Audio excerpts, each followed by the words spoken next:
بھلائی عطا فرما. دنیا بھی دے تو ہاسا نہ دینا، وہ دنیا دینا جو ہمارے دین کو تقویت دے، وہ دنیا دینا جو ہمارے اعمال حسنہ کو مضبوط کرے، دینی معاملات کو تقویت دے. دنیا بھی وہی عطا فرما.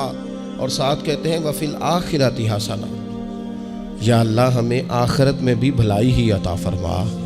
وقنا عذاب النار، اور ہمیں دوزخ کے عذاب سے بچا. اولئک لہم نصیب مما کسبوا، فرمایا ایسوں کو ان کی کمائی ہی ملے گی، جو انہوں نے کیا ہے وہ خوش نصیبی انہیں ضرور میسر آئے گی. چونکہ دنیا بھی مانگ رہے ہیں، آخرت بھی مانگ رہے ہیں. ہمیشہ کوئی بھی کام کریں کسی قسم کا بھی، اس میں یہ دیکھیں کہ کیا اس میں میرے لیے کوئی ذخیرہ آخرت بنے گا، کیا یہ کام میری قبر میں، حشر میں، قیامت میں میرے لیے کوئی فائدہ مند ہوگا. میں بڑے درد سے عرض کرتا ہوں، بعض لوگ دینی کام کرتے ہیں اور ان سے جب سوالات کیے جاتے ہیں تو وہ بعض اوقات تکلیف دہ معاملہ ہو جاتا ہے کہ اس دینی کام کے پیچھے بھی وہ والا خلوص نہیں جو ایک مسلمان کا رب و رسول کے ساتھ ہونا چاہیے. اس دینی کام کے پیچھے بھی کچھ دنیاوی مقاصد موجود ہیں. تو اگر بڑی پگڑی اور بڑے جبے کے پیچھے بھی ایک دنیا دار چھپا ہوا ہو، لوگوں کو تو دھوکہ دیا جا سکتا ہے، رب و رسول کو تو نہیں نہ دیا جا سکتا. وہاں تو دلوں کا خلوص ہی پہنچتا ہے، وہاں تو نیتوں کا حسن ہی پہنچتا ہے. تو اللہ تبارک و تعالیٰ سے جب بھی سوال کیا جائے، دنیا اور آخرت کی بہتری کا سوال کیا جائے. ایک لفظ ہے حدیث پاک میں جس کو عافیت کہتے ہیں. ترمذی شریف میں حضرت سیدنا عباس بن عبد المطلب رضی اللہ تعالیٰ عنہ آپ کی روایت موجود ہے. فرماتے ہیں میں نبی پاک صلی اللہ تعالیٰ علیہ وسلم کی خدمت عالی مرتبت میں حاضر ہوا تو میں نے عرض کی یا رسول اللہ صلی اللہ تعالیٰ علیہ وسلم، مجھے ایسی چیز بتائیں جو میں اپنے رب سے مانگوں. چیز مانگنی ہوتی ہے نا، بعض اوقات موقع ملتا ہے تو کئی دفعہ انسان امتحان میں آ جاتا ہے. کیا مجھے موقع مل گیا ہے، مجھے کہا گیا کچھ مانگ لو، تو بھلا میں کیا مانگوں.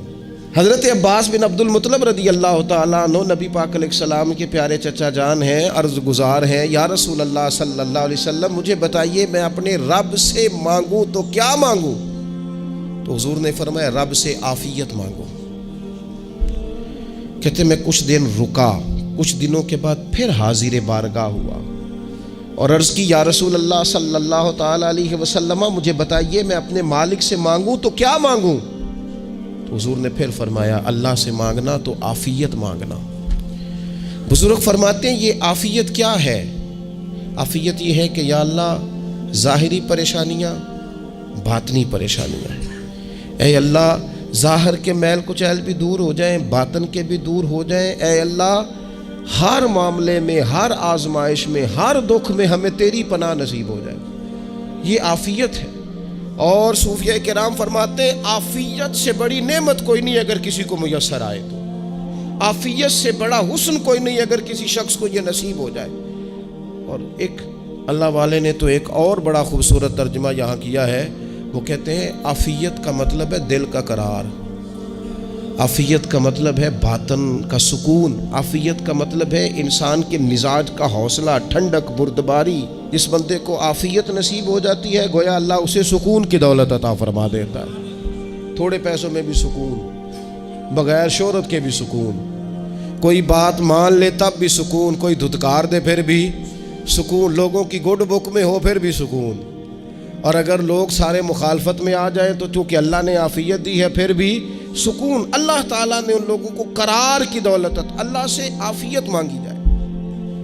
اس میں دنیا کی بھی بھلائی شامل ہے، آخرت کی بھی بھلائی شامل.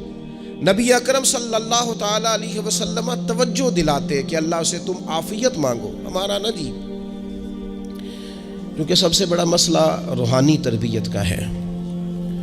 ہمارے ہاں باتیں ڈھیر سارے لوگوں کو آتی ہیں اور بہت زیادہ آتی ہیں. منصوبہ بندی کرنا، پلاننگ کرنا، اپنے معاملات کو خود سے کیسے لے کے چلنا ہے، کیسے ٹھیک کرنا ہے، اپنے حق میں دنیا کو کس طرح قائل کرنا ہے، یہ ڈھیر سارے لوگوں کو آتا ہے.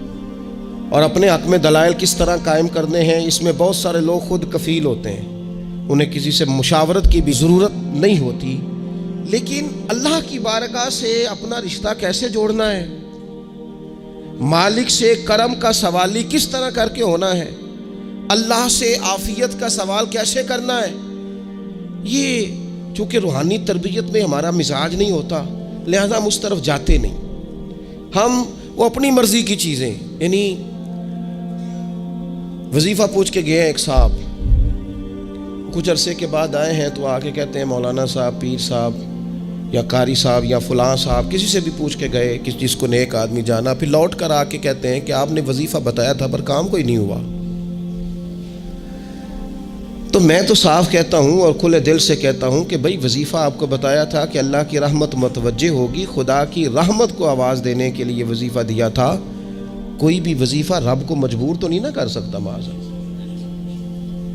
اور وظائف کس لیے پڑھے جاتے ہیں کہ جلدی سے معاملات ٹھیک ہو جائیں، میرے حق میں چیزیں بہتر ہو جائیں، تو اللہ کی رضا کے لیے پڑھے جاتے ہیں۔